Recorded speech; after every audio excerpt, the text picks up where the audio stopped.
Boa tarde, pessoal. Tudo bem? Sejam bem-vindos a essa live de hoje, do dia 1º de abril de 2022, a live que a gente está chamando de Live das Mentiras, né?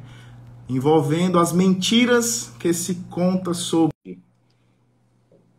o procedimento de inventário e sobre hold familiar. Entrou aqui o meu grande amigo Felipe Pádua, ele que vai compartilhar conosco os seus conhecimentos. A gente vai brincar um pouquinho aqui sobre as mentiras hoje, nesse dia da mentira. Já mentiu muito hoje, Felipe? Boa tarde. Ainda não, meu amigo, ainda não. E nem pretendo mentir nessa live. Vamos acabar realmente com as mentiras que falam sobre inventário e sobre hold familiar.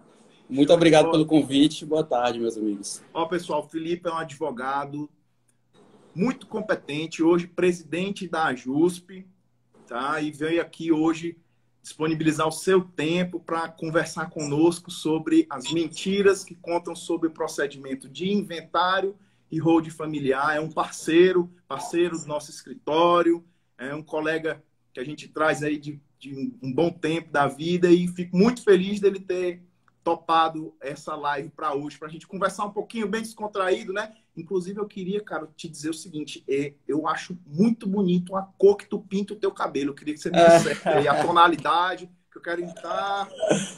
Já Comecei a mentir. É isso mesmo, cara. Cara, muito obrigado por ter topado participar. Vamos lá conversar um pouquinho, o pessoal já está entrando. Eu que Fica à agradeço o vontade convite, aí meu para se irmão. apresentar, para dar o seu olá pro pessoal. E vamos começar a nossa live, conversar um pouquinho sobre isso. Aproveitar que hoje é dia da mentira. Bom, meu nome é Felipe Pádua, como o doutor Jorge já falou, sou advogado militante na área de direito de família e há algum tempo tenho me especializado, me dedicado um tempinho para o estudo do planejamento patrimonial e sucessório.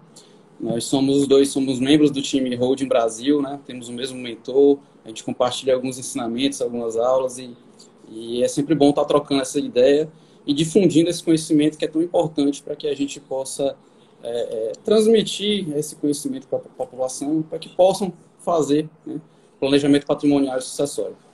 Exatamente. A gente partilha do mesmo entendimento de que as famílias precisam realizar a sua proteção patrimonial e o planejamento sucessório, tá? Planejamento sucessório, inclusive, que tem que começar lá no início, quando você faz o planejamento do seu casamento, quando você já planeja casar, ou planejar a festa e tudo mais. Ali você já tem que fazer o seu planejamento patrimonial, tá bom? Vamos lá, aproveitando que hoje é o dia da mentira, 1º de abril, a gente separou aqui algumas mentiras para a gente conversar sobre o que falam do procedimento de inventário e sobre holding familiar. E aí eu vou falar aqui uma primeira mentira, Felipe, e eu gostaria que você falasse, comentasse sobre essa mentira, tá? Vamos lá. Primeira mentira, gente, é impossível evitar o inventário. E aí, Felipe, que mentira é essa? Essa é a mentira talvez a principal, né? A mais direta e a que mais aqui seria objeto do nosso estudo. O Código Civil ele estabelece que com a morte, né, do cidadão, da pessoa física, inicia-se o processo da sucessão.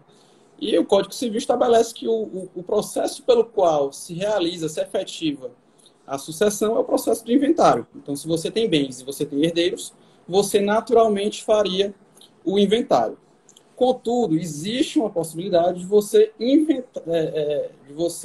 evitar o inventário, que é o objeto do nosso estudo, que é fazendo um planejamento patrimonial e sucessório através de um sistema de implementação da holding familiar. Esse sistema aí, além de lhe trazer economia tributária, além de evitar litígios entre a família, entre os herdeiros, ele evita a abertura do procedimento de inventário. Então, é um instrumento eficaz e que vai, de fato, evitar o inventário. Os demais instrumentos de planejamento patrimonial, de planejamento patrimonial e sucessório, eles não impedem, né? Eles não evitam e, por vezes, até tornam necessário e obrigatório o inventário, como é o caso do testamento, né? Que nós vamos certamente falar, porque tem muita mentira que conta sobre o testamento também. Sim, sim. Felipe, então é o seguinte, é possível evitar o inventário, eu preciso, então, escolher um método, fazer um planejamento para isso. Mas a regra, então, como tu falou, que abre a sucessão. Veio a falecer, precisa fazer o inventário dos bens daquela pessoa que faleceu, correto? Essa mentira tem esse alcance, né, justamente porque é o mecanismo natural. Se a pessoa nada fizer, se ela não fizer nenhum planejamento patrimonial e sucessório, ela naturalmente incidirá na regra originária, né, do Código Civil de abertura do procedimento de inventário, né? Se nada for feito, ela tiver herdeiros e tiver bens, vai ter que se tornar obrigatório o inventário. O que a gente propõe é que deixa eu te fazer uma pergunta, então, Felipe. Vamos lá. E se faleceu a pessoa, eu preciso abrir o inventário, né? Porque ela não fez nenhum tipo de planejamento sucessório, ela não organizou a sucessão. Eu obrigatoriamente, para regularizar aquele bem, eu posso não abrir o inventário, correto? Se eu não tiver condições, eu não tenho interesse, eu não abro o inventário, é isso? Mas tem alguma consequência? Com certeza, né? A gente sabe que o prazo para abertura do inventário é de 60 dias, né? E se você tem herdeiros, se você tem bens, ele é obrigatório caso você não tenha feito. Isso aqui a gente está sendo um certo ponto massivo, porque é a regra, né? A regra é essa. O que a gente está propondo é que você fuja dessa regra. E por que a gente propõe que fuja da regra? Porque o processo de inventário ele é extremamente burocrático, ele é extremamente caro e ele ainda fomenta o litígio entre os herdeiros, né? A gente, com certeza, você já atuou em várias demandas de inventário, você viu que, além do patrimônio ser dilapidado ao longo do tempo, ao longo desse processo de inventário, as famílias, né, perdem aquelas relações. É muito fácil encontrar litígio dentro do processo de inventário, né? Por divergência de interesse entre os herdeiros, por divergência de entendimento quanto a valores, enfim, né, são vários e vários motivos. E o pior que envolve uma disputa no momento em que a família está ali passando por um luto, né? Porque tu falou que tem 60 dias para abrir esse procedimento de inventário, né? E aí a pessoa ainda está em luto, tem que abrir o procedimento de inventário e aí, logicamente, vai ter algum tipo de entendimento, principalmente quando são muitos herdeiros, vai ter discussão entre os herdeiros, né? Na maioria dos casos, vai ter algum ponto que eles não vão concordar e isso daí trava esse processo de sucessão, correto? Com certeza. Aqui no escritório, inclusive, uma curiosidade, a gente tem um cliente que o inventário da tia-avó, tá? Essa tia-avó não tinha filhos, era para a avó dele e o outro tio-avô. Simplesmente ela faleceu, não deixou herdeiros. Os herdeiros que tinham eram os irmãos. O irmão renunciou em prol da irmã que ficou, a irmã que sobreviveu, e o inventário demorou 11 anos. Nossa. Ou seja, uma pessoa ia ser beneficiada e mesmo assim levou 11 anos. Realmente é um processo que, se a gente puder evitar, a gente tem que organizar para não passar por isso, tá? Porque às vezes não tem nem tanta discussão entre os herdeiros, mas você perde tempo. E você, quando perde tempo, você também perde dinheiro, né? Naturalmente. Doutor Jorge, agora esse seu caso aí, que você muito bem compartilhou aqui com a gente, me fez lembrar uma segunda mentira, né? Que quando tem apenas um herdeiro, não se precisaria fazer inventário. Isso é mentira, é verdade? Explica pra gente aí. É mentira, tá? Muita gente acredita que quando eu tenho somente um herdeiro, logicamente o patrimônio vai passar para ele e aí não precisa fazer o inventário. Mas a gente acabou de falar sobre a regra do direito brasileiro. Abriu a sucessão, faleceu, quem tem patrimônio e tem herdeiro precisa fazer o procedimento de inventário. E aqui não interessa a quantidade de herdeiros. A regra do direito brasileiro, para quem não organizou a sua sucessão, é fazer o procedimento de inventário. Se é um herdeiro, vai fazer o procedimento de inventário. Se são 5 herdeiros, vai ser feito o inventário para esses 5 herdeiros, se forem 10 do mesmo jeito. Não interessa a quantidade. Veja, é até uma situação complicada você só ter um herdeiro e ele precisar fazer o inventário do bem que os pais deixou para essa pessoa. Né? Você naturalmente vai passar todo para ele, mas mesmo assim você vai precisar inventariar. E essa é uma grande mentira que as pessoas acreditam. Eu sou o único herdeiro, não tem outro filho, eu não vou precisar fazer inventário, os bens dos meus pais vão passar automaticamente para mim. Não é verdade, tá? Infelizmente, se essa pessoa não abrir o procedimento de inventário, aí você vai ficar com o bem no nome do falecido, não vai estar regularizado. Você pode até mesmo sentar lá dentro do, não sei, do apartamento, da fazenda, com a sua espingarda e dizer: aqui ninguém me toma, ninguém me tira, é meu. Beleza, todo mundo sabe que é seu, mas você não consegue regularizar, você não consegue vender, você não consegue transmitir para outra pessoa se você não regularizar a situação, obedecendo o inventário, tá? Professor Juliano Leonel, inclusive, está aqui brincando, dizendo, ele, aproveitando que hoje é o dia da mentira, ele está mentindo que os filhos deles vão receber somente a herança de dívida. A gente sabe que é brincadeira, tá, professor? Não adianta o senhor vir com essa conversa no dia 1º de abril, não. Mas tem também aí uma situação do tal do inventário negativo, né, Felipe? Certeza, com certeza. A gente sabe que, assim, quando a gente fala que vai se abrir o processo de inventário, você apura, você lista os bens que você tem a inventariar, né, que estão ali a título de sucessão, mas você também faz a listagem das dívidas, né, dos débitos que você tem. E aí os herdeiros só vão ficar com o saldo. Vai ser apurado o valor dos bens e das dívidas, né, e se transmite aos herdeiros tão somente o saldo apurado nesse sentido. Bacana. Felipe, deixa eu te contar aqui uma outra mentira que a gente escuta falar sobre isso, que geralmente quando a gente começa a falar de planejamento sucessório, tem algumas pessoas que dizem assim: ah, meu amigo, esse negócio de inventário não é problema não, eu quero deixar confusão para os outros mesmo. Inventário é um problema dos meus herdeiros, eu não estou nem aí. É mais ou menos o que o professor falou, só vou deixar a dívida, né? Vocês que se virem. E aí? O que é que você acha dessa mentira? Isso aí é uma grande inverdade, uma grande mentira, dita inclusive por quem fala, né? Porque é impensável que você passe a vida toda trabalhando, né? Acumulando o patrimônio e bens, que você faz isso com a única intenção de dar um conforto para sua família. E aí você vai e fala, no momento que você é convidado a pensar, a planejar a sua sucessão, você fala: não, é um problema dos meus herdeiros. Não faz o menor sentido você trabalhar, você acumular riquezas, você acumular patrimônio, para dizer que é um problema da sua família. Quando o sentido real de você ter constituído esse patrimônio é justamente dar conforto para sua família.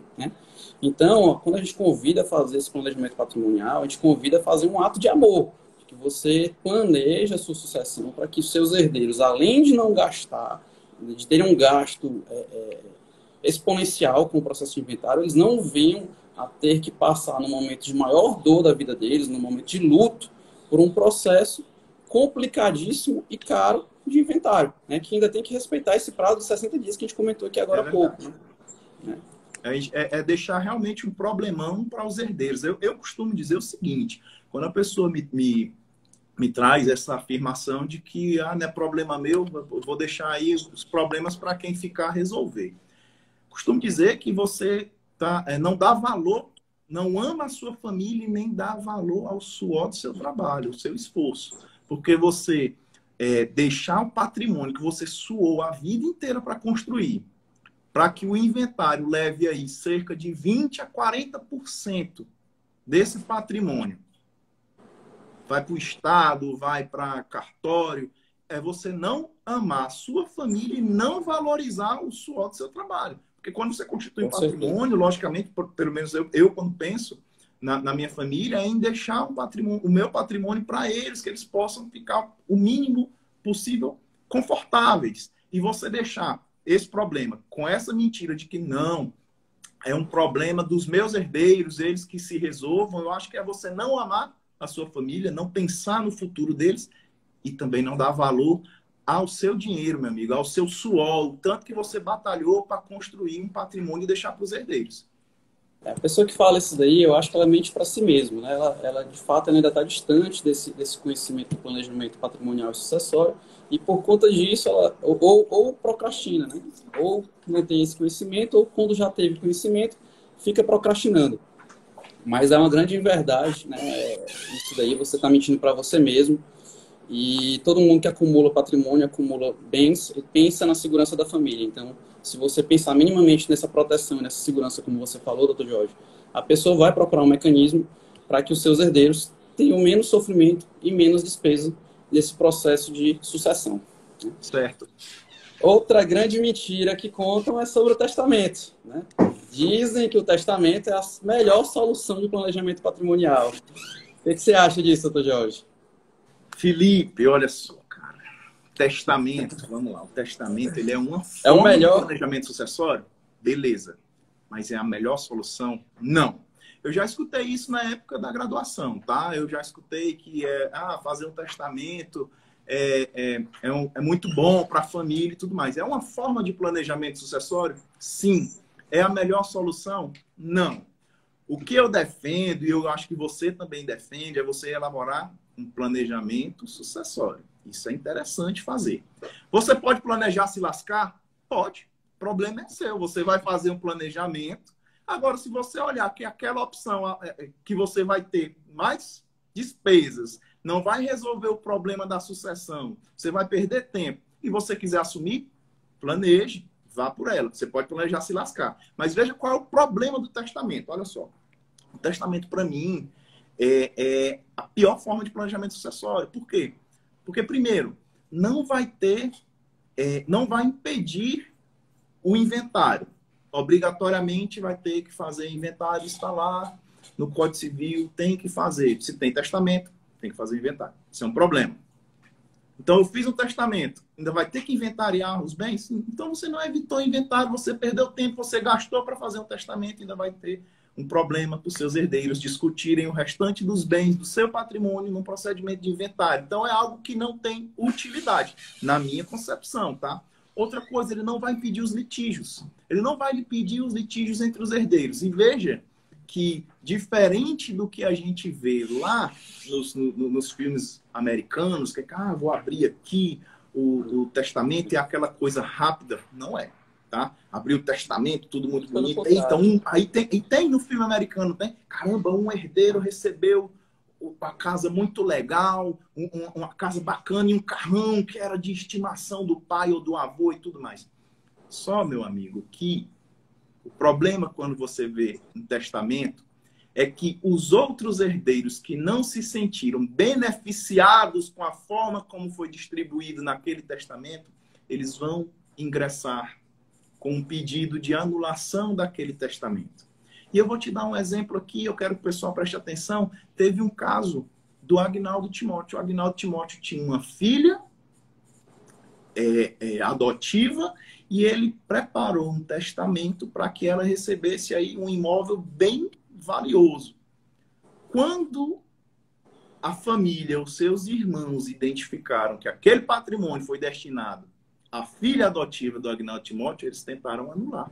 Não, olha, o Agnaldo, ele não estava, ele já estava debilitado da doença, e aí ele não estava com suas faculdades mentais, não está certo, tentaram anular, a filha teve o direito reconhecido, mas veja que ele escolheu essa forma de planejamento sucessório para ajudar a filha, mas deixou um problema. Deixou uma briga entre os herdeiros. Ou seja, não adianta, não impede litígios. O testamento vai acabar gerando esse tipo de situação. Ele não é rápido também, tá? Não é aquela coisa bonita do filme americano que abriu aqui, tá tudo muito bonito, não. Se você vai fazer um inventário até extrajudicial, quando não tem filhos menores, todos são capazes, você pode fazer por escritura pública, mesmo assim você tem que esperar o registro, a abertura e o cumprimento do testamento para depois de fazer o inventário extrajudicial.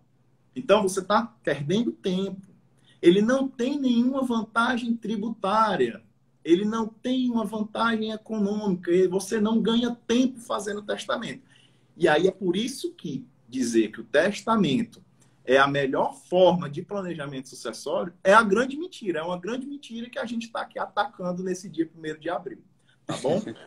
E aí, interessante nessa sua fala, a questão que o testamento, além de não impedir o inventário, ele torna o procedimento de registro, abertura e cumprimento obrigatório, né? Você tem que fazer... Se você já acha o inventário burocrático, você acabou de acrescentar mais um processo, tornando o inventário ainda mais burocrático. Mais demorado. E, consequentemente, mais demorado e mais caro. Você vai ter que contratar um advogado. Para o advogado é ótimo, né? O cara que te vendeu a tese de que o testamento é bom, ele está adorando, porque ele vai ter um processo a mais para ele cuidar, né? Mas, na verdade, o planejamento patrimonial aí, que poderia ser feito de uma maneira bem mais eficiente, né, não trouxe benefício algum para você. Concordo com você, doutor Jorge. Para mim, é o instrumento de planejamento patrimonial pior de todos, né? E é muito vendido como se fosse o melhor, né? Na verdade, não é. Bom, É a grande mentira do dia 1º de abril. Deixa eu jogar. Não cai nessa mentira, não, pessoal, tá? Não vão pensar que. É como eu falei, é uma forma de planejamento, beleza, a gente defende planejamento sucessório. Você pode escolher se ferrar, tudo bem. Tem gente que escolheu, né? Tem famosos que escolheram isso, mas é deixar mais um problema e deixar mais gasto, tá bom? Eu quero colocar aqui mais uma mentira que o pessoal conta, tá? Felipe, o pessoal fala do testamento, mas também fala da doação, né? E tem uma mentira que é que a doação de bens em vida, ela é melhor e é mais simples. Aí é também uma grande inverdade, né? Porque a doação de bens em vida, ele é um mecanismo também previsto no Código Civil e também, por ser previsto lá, positivado no Código Civil, ele tem grande utilidade, ele vem sendo utilizado de maneira bem expressiva, né, pela comunidade, mas ele não é um meio de planejamento patrimonial eficiente, né? Primeiro porque ele é muito rudimentar, ele não tem nenhum tipo de vantagem econômica e tributária, né? Da mesma forma que o testamento, você vai ter que pagar os mesmos impostos que você pagaria no inventário, né? Não tem vantagem tributária alguma. Também pode te trazer enormes prejuízos e problemas a nível de relações familiares, porque, enfim, ele pode desagradar algum herdeiro, né?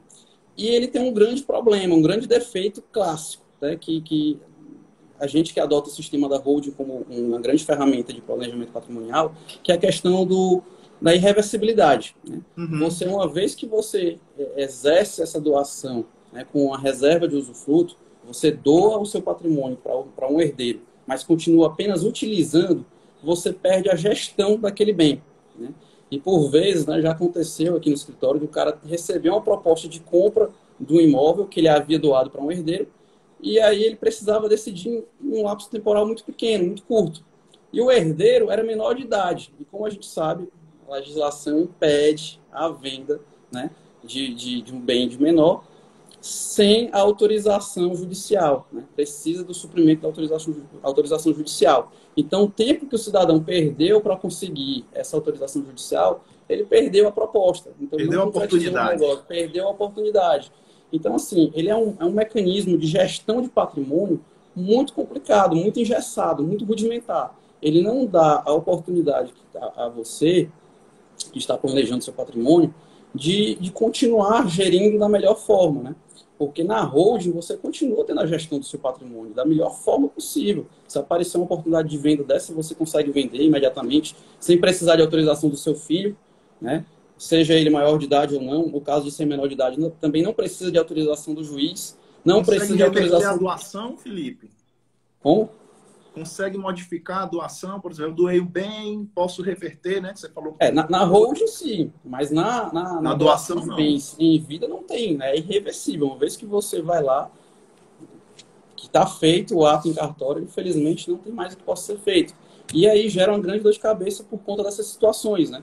Às vezes lá você precisa de uma autorização do seu genro, da sua nora, para poder vender aquele imóvel, o cara não está no processo de separação, dificulta, enfim. São tantas situações que podem acontecer que te trazem dor de cabeça. E quando você quer fazer um planejamento, você quer justamente evitar dor de cabeça. Você quer fazer um mecanismo que seja seguro e que seja de fato eficiente, né? Mas não mantém o controle absoluto. Então acaba sendo um pouquinho prejudicial comparado com esse outro sistema, né, de holding familiar.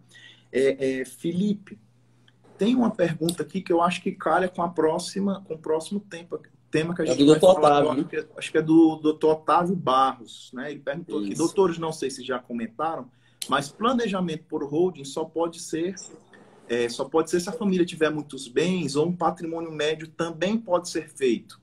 Vai lá. Eu queria aproveitar para saudar o Dr. Otávio, um grande tributarista do nosso estado, gente da melhor qualidade. Grande abraço, Dr. Otávio. Estamos prestigiando aí, nos honrando por sua presença aqui na live. Obrigado, hein, Otávio, pelo questionamento. Bom, Otávio, Tem uma próxima mentira que eu acho que enquadra mais ou menos nesse seu questionamento. Qual é, Felipe? A holding ela é indicada apenas para bi e milionários? Ou Outra ela serve para qualquer mentira, pessoa? né? Como é que é isso daí? A holding, ela não é apenas para bilionários e milionários, tá?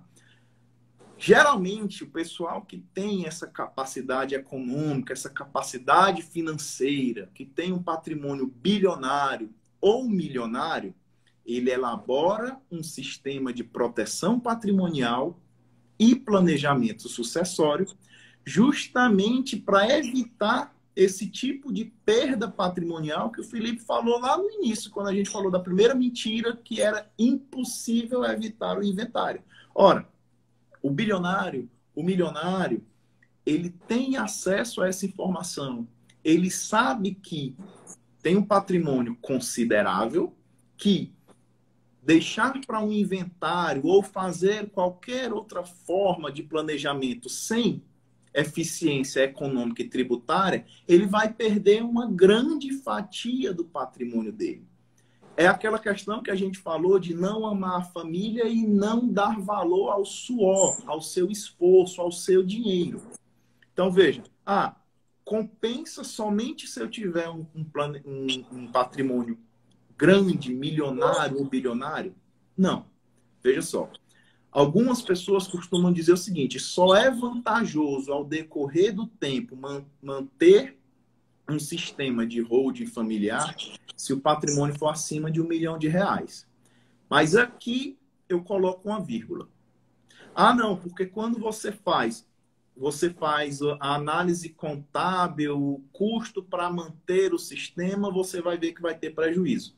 E tem alguns colegas da contabilidade que costumam dizer isso. Se for abaixo de R$ 1 milhão, não compensa. Só que você só está olhando para o aspecto contábil, para a parte econômica do sistema. Você não está olhando para o problema da sua sucessão, da briga entre os herdeiros, do tempo que vai gastar fazer um procedimento de inventário daquele patrimônio que custa R$ 999.999,99. Não, se for R$ 999.999,99, contabilmente não compensa. Não faz holding familiar que vai ser problema.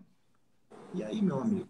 Então você vai deixar um patrimônio de quase R$ 1 milhão sem fazer um planejamento sucessório. E aí? Vai ter briga, lá na frente vai ter discussão, os herdeiros não vão concordar porque é um patrimônio com um valor considerável. Você deixou um problema para os seus herdeiros. Na verdade, não compensa somente se for milionário. Se você olhar para o aspecto contábil, você vai defender essa tese. Não, só se for muito milionário e tal, não adianta. Se você olhar para os outros problemas que o sistema de proteção e planejamento sucessório, através de uma holding familiar, traz, você vai ver que o benefício é maior. A tranquilidade é maior. Você evita que, por exemplo, uma família que tem um patrimônio médio, às vezes, hoje em dia, com a valorização imobiliária, com o boom imobiliário que a gente teve aí no final da década dos anos 2000 e na década passada, tem muita família que tem um patrimônio com valor de mercado elevado, mas eles não têm recursos financeiros para poder gastar. Perfeito. Com a despesa do inventário. Eu moro em uma casa que eu adquiri nos anos 2000 por cerca de R$ 250 mil, mas aí, com a valorização imobiliária, com as melhorias próximas, sei lá, a construção de um shopping, de uma ponte, de uma avenida nova, de parques, você valoriza muito o teu imóvel, escolas novas e tudo mais, você valorizou o teu imóvel, mas a tua capacidade econômica, ela não cresceu, ela não valorizou tanto quanto a valorização imobiliária. E aí quer dizer, então, que se meu patrimônio não for superior a R$ 1 milhão, então não compensa eu fazer. Só que aí vai para o inventário, teu imóvel, que hoje no valor de mercado ele vale R$ 750 mil, quando você for pagar cartório, imposto, a transmissão causa mortes, despesa com advogado, você não tem o dinheiro ali em cash para arcar com todas essas despesas.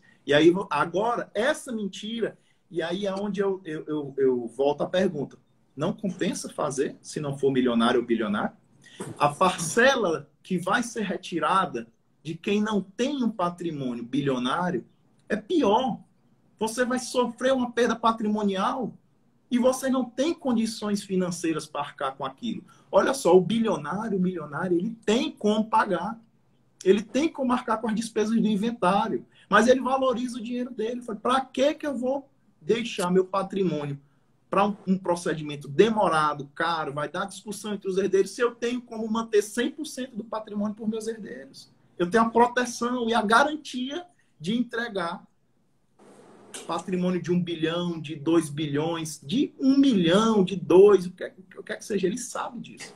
Então, não compensa, não é só para o bilionário, é um sistema que não é só para o bilionário, É uma mentira, tá?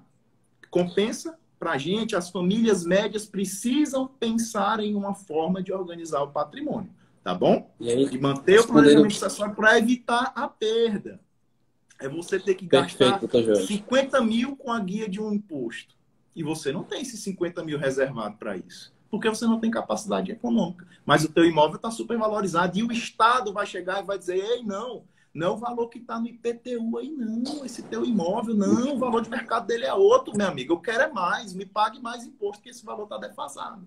E aí, acontece isso, doutor Jorge? Ora, vai. Eu não preciso nem dizer. É claro que acontece. O Estado quer arrecadar. Ele não vai chegar e dizer, ei, teu imóvel bem aqui. Epa, pera, bem aqui.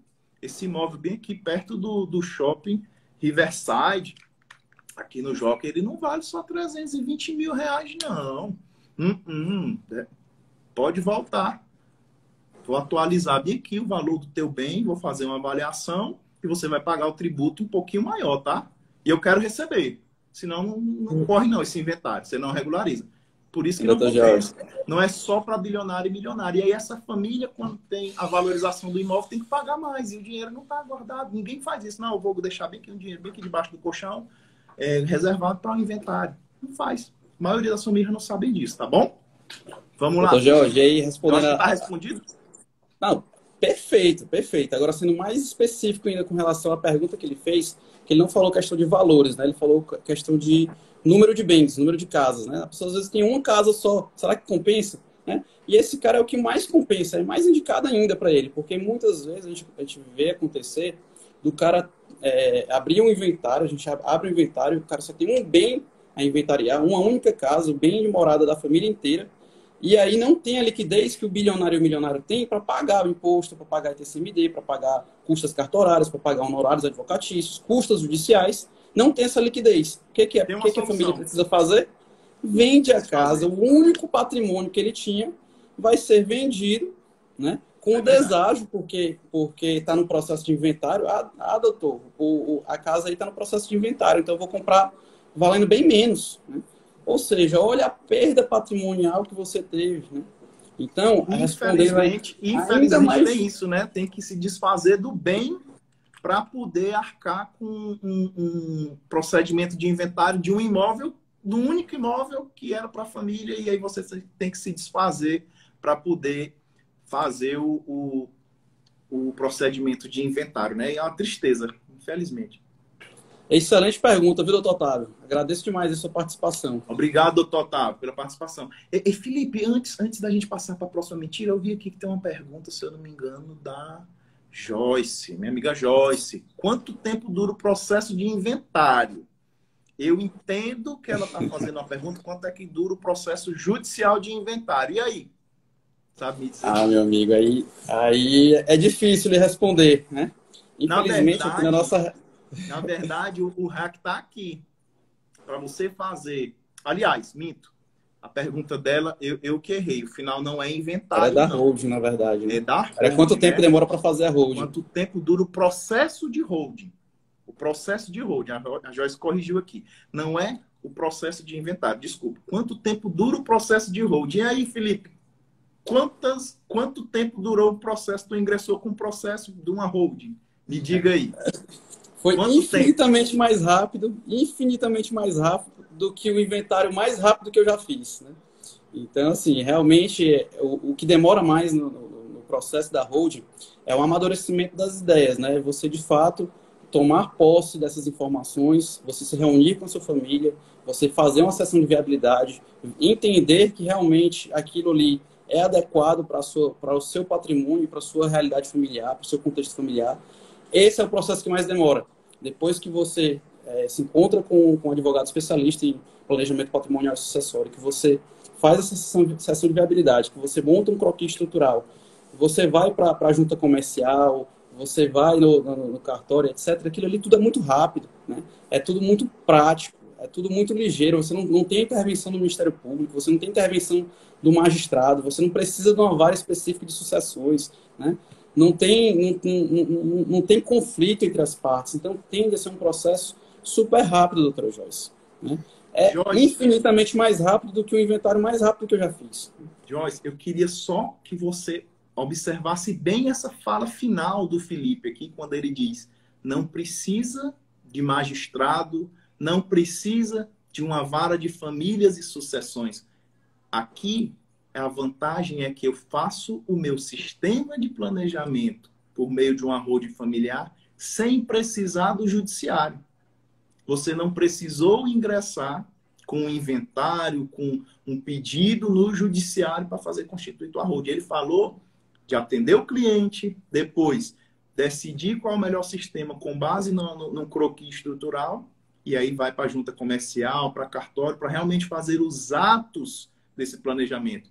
Em nenhum momento ele falou de ingressar com um processo judicial, depender de um magistrado, depender que o juiz diga como que vai ser feito, depender da intervenção do Ministério Público, depender de um tabelião dizer como que vai ser a partilha desses bens nesse planejamento sucessório por meio de holding familiar. Então, é uma vantagem porque tu não passa pelo poder judiciário. Você evita isso, tá? Embora seja tudo claro e às limpas, né? Tudo transparente. Você vai fazendo tudo ali perante a Receita Federal, perante o Estado, perante a Prefeitura, perante o cartório. Tudo claro, tudo limpo, tudo lícito, né? Mas você não precisa que o juiz decida nada. Públicos, né? Todos públicos. Você não precisa que o Ministério Público aprove nada, né? Não tem prazo para outra parte contestar, enfim, impugnações, etc.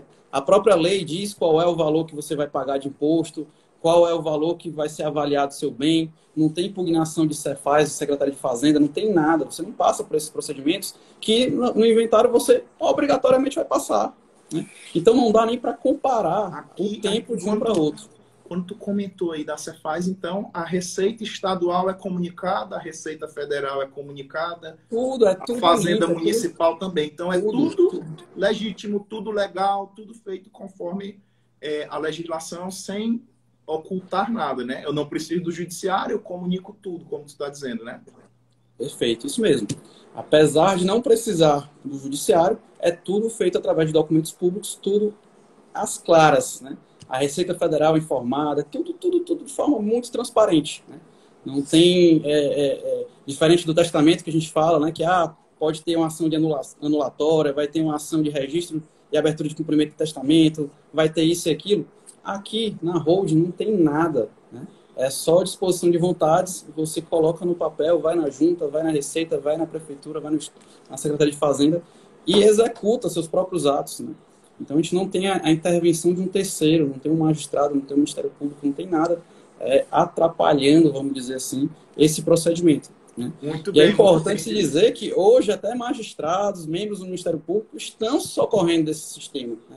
Porque é um sistema válido, legal, lícito e extremamente eficiente. Então, eles mesmos estão se socorrendo desse tipo de instrumento de planejamento patrimonial. Muito bem. A gente acabou saindo um pouquinho da... Não, foi perfeito. Respondido, então. Acho que a gente respondeu aí o que a Joyce queria saber do tempo para constituir, mais ou menos, e a questão de processo judicial. Agora, eu queria botar mais uma mentira, aproveitando o nosso 1º de abril aqui, Felipe, é que a holding familiar ela serve para qualquer família. A gente já falou a questão do patrimônio, mas ela serve para qualquer família? Vamos lá. Bom, você já deu uma explicação muito boa no que diz respeito a essa viabilidade, a questão da avaliação do valor do patrimônio, de quantos bens tem, etc., né? Então, a gente já conversou um pouco sobre isso. Mas é importante se dizer que a escolha de um método, de um sistema de planejamento patrimonial sucessório, ele tem que vir a calhar com os interesses daquela pessoa, daquele contexto familiar, daquela realidade familiar. Então, eu não posso chegar aqui e te dizer, olha, a holding é 100% eficaz para 100% das famílias brasileiras. Não, né? Vão ter casos, situações bem específicas que outros instrumentos de planejamento patrimonial podem ser melhor utilizados, né? Podem ser melhor utilizados. O que, de fato, eu aconselho é que todo mundo busque esse tipo de conhecimento, que busque saber, porque, infelizmente, é aquela velha máxima, né? As pessoas físicas, elas morrem, né? A vida, infelizmente, ela tem um fim, né? Vai chegar para mim, vai chegar para o Dr. Jorge, vai chegar para todos nós aqui que estamos assistindo essa live. Infelizmente, isso ocorre, né? E diferentemente da pessoa jurídica, que ela tem a possibilidade de se perpetuar no tempo. A pessoa física, não. A pessoa física, ela falece, né? Tem um fim, então, né? E na jurídica ela não precisa morrer, na verdade, né? Não precisa, ela pode se perpetuar no tempo. Então, assim, não posso te dizer que 100% das famílias brasileiras a holding seria apropriada. Mas ela é indicada para a grande maioria, sem dúvida nenhuma, a grande maioria. Você consegue citar um caso, por exemplo, de um outro instrumento que possa ser melhor utilizado em algum caso específico? Consigo, vamos lá. É importante a gente ter em mente também que não é uma receita de bolo, tá? A gente não vai chegar e dizer assim, ó, tá aqui o modelozinho, você vai e aplica para toda a família, para minha, para do Felipe, para do meu vizinho, para do meu colega de trabalho. Toda pessoa tem uma formação familiar e patrimonial diferente. A minha formação familiar, ela é diferente da formação familiar do Felipe. A minha formação patrimonial é diferente da formação patrimonial do Felipe. E assim é com o pessoal da família do Felipe, com os irmãos, com os primos, os meus também. Não tem como eu colocar, se não analisar o caso de cada um, a melhor solução. Ah, a holding serve para esse caso. E nesse aqui, é aplicável? Eu preciso fazer uma análise aí, como a gente chama, que é planejamento sucessório. Eu preciso ver as condições, qual a formação familiar, qual a formação patrimonial, para eu poder indicar a melhor solução, para evitar o inventário. Veja, o dono do patrimônio está muito doente, está com uma doença terminal ou então uma doença muito séria e vai precisar passar por um procedimento cirúrgico complicado para a idade dele. É um idoso. Compensa eu fazer uma holding familiar? Se ele vai fazer uma cirurgia daqui a 15 dias, 20 dias, 30 dias e ele pode vir a óbito com a cirurgia, não dá tempo de montar o sistema. Eu não tenho tempo de atender, eu não tenho tempo de atender a família, de montar a estrutura, qual que eles vão escolher, qual o melhor cenário, e depois ir para a junta comercial, pegar a assinatura, vai em cartório, faz aquilo, dá entrada nisso, montar o sistema.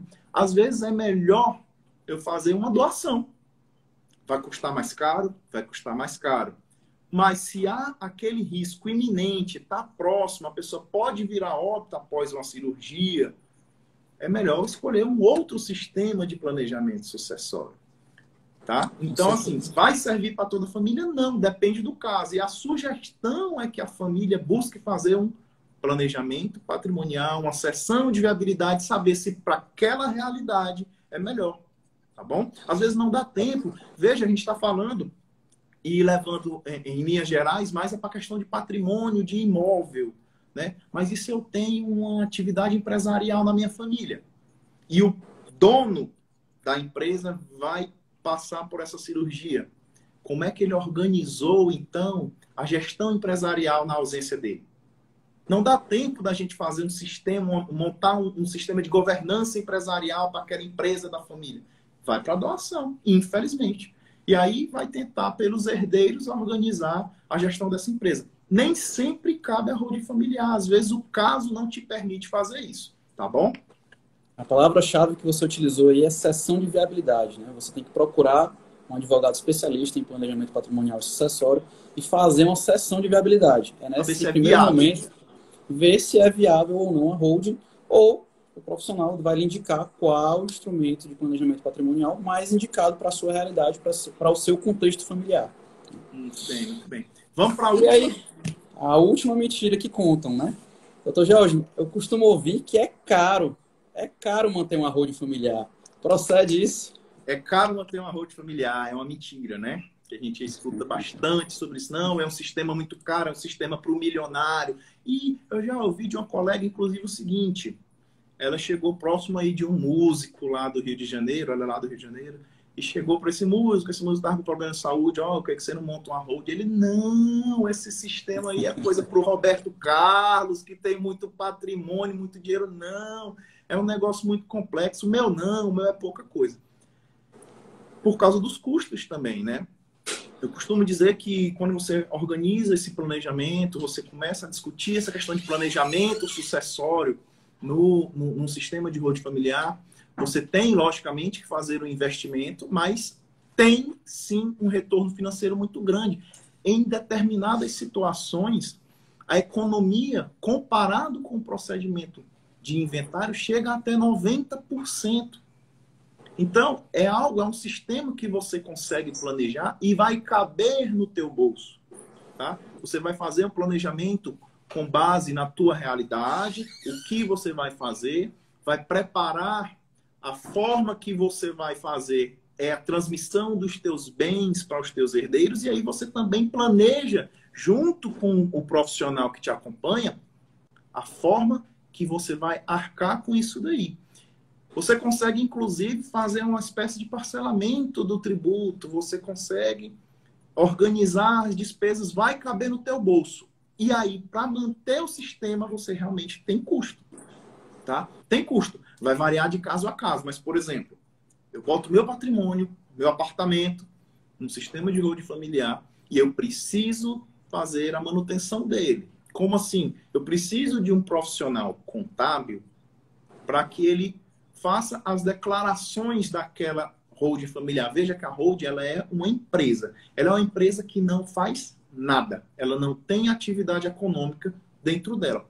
A holding patrimonial, a que é dona do patrimônio. Eu não vou colocar o meu apartamento dentro de uma empresa que também exerce uma atividade econômica. Por quê? Porque toda atividade econômica ela tem riscos. E se ela tem risco, essa empresa pode se tornar devedora e ela é dona da minha casa, do meu apartamento. O meu apartamento vai ser tomado para arcar com as dívidas. Se eu tenho um sistema simples em que eu boto apenas o meu imóvel em uma empresa que não faz nada, mesmo assim, eu preciso fazer declarações daquela empresa. Ela não exerce nenhuma atividade, mas ela tem patrimônio. Esse patrimônio foi valorizado, foi desvalorizado, correu uma depreciação. Então, eu preciso manter. Aqui, eu tenho muita dificuldade nesse ponto de dar preço no serviço dos colegas contadores. Mas veja que essa situação de ter um imóvel apenas dentro de uma empresa que é dona do patrimônio da família, para fazer declarações ao longo do ano de que não teve movimento, eu acho que não é uma atividade tão complexa para o contador fazer. E aí você consegue negociar com ele algo que é mais vantajoso. Por outro lado, se você tiver montado uma estrutura em que você tem o patrimônio e uma empresa, mas você tem atividade econômica e outra, ou seja, um sistema um pouquinho mais sofisticado, você precisa também arcar com um pouquinho mais de despesa para manter o sistema. Mas para você criar o sistema não é caro. A vantagem econômica é tão grande, que você faz o sistema sorrindo. Caramba, eu ia pagar 260 mil reais no meu inventário, somando imposto, somando advogado, somando cartório de notas, de registro de imóvel e despesas processuais. Ia demorar 10 anos, eu ia gastar isso tudo. E aí eu gastei um valor 90% mais barato e meu sistema está montado, eu tenho apenas que fazer a manutenção com essas declarações. É caro fazer uma holding?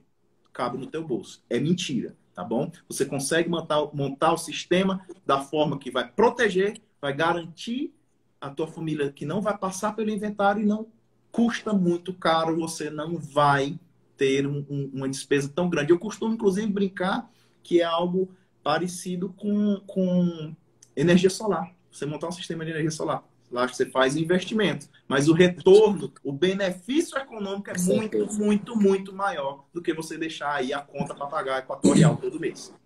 pegando esse gancho aí da energia solar, é lógico assim, que o preço, né, o custo da contabilidade aí, nós não vamos aqui botar preço no serviço dos outros, né? Mas acaba que o custo de manutenção seria basicamente esse custo da contabilidade do profissional que vai lhe acompanhar depois que está montada o sistema de holding. Ele vai de acordo com a complexidade e sofisticação da sua holding, como o Dr. George já falou. Se você exerce, por exemplo, alguma atividade você exerce atividade não, se você tem bens que estão em locação, você vai ter uma vantagem tributária, né, locando pela pessoa jurídica, bem maior, vai ter uma economia tributária tão grande que vai compensar, inclusive, o custo. Então, já fazendo esse paralelo aí com a energia solar, doutor Jorge, você está pagando ali um custo do contador, né, para manutenção da holding, mas só o que você tem de diferença de imposto de renda no aluguel do imóvel, você consegue pagar tranquilamente. Você está pagando ali rindo, como você falou. Paga sorrindo. Paga sorrindo, né? Entendeu? Então, assim, é lógico que o custo vai variar de acordo com a complexidade do seu sistema de planejamento patrimonial, do seu sistema de holding, né? Mas, quanto mais complexo, maior segurança, obviamente, e por maior segurança você paga sorrindo, né? Então, não tem jeito, acaba que uma coisa leva a outra. Né? O convite que a gente sempre faz é que as pessoas discutam sobre isso e vejam, avaliem a possibilidade de montar um sistema para evitar o inventário e planejar a tua sucessão. Independente do custo, quando você comparar, você vai ver que é muito mais barato. Inclusive, sábado passado, se eu não estou enganado, eu brinquei um pouquinho nos stories, o Romário, meu sócio, fez uma postagem e falando que era caro e tudo mais. Ele estava, inclusive, na Cefaz, vendo a questão do inventário aqui do escritório, pegando ali a questão de boletos, de imposto e tudo mais. Ele falou, olha, rapaz, é por isso que o Jorge disse, eu sempre disse que o inventário é claro, a pessoa tem que buscar um planejamento sucessório. E aí eu fiz uma brincadeira nos stories, inclusive com minha filha, com a Isabelle, e deixei lá um link de uma planilha para o pessoal calcular os custos de um procedimento de inventário, de acordo com o bem dele, e os custos do sistema de holding familiar. Um comparativo. Então, quem viu, quem baixou, vê que a vantagem é muito maior, tá bom?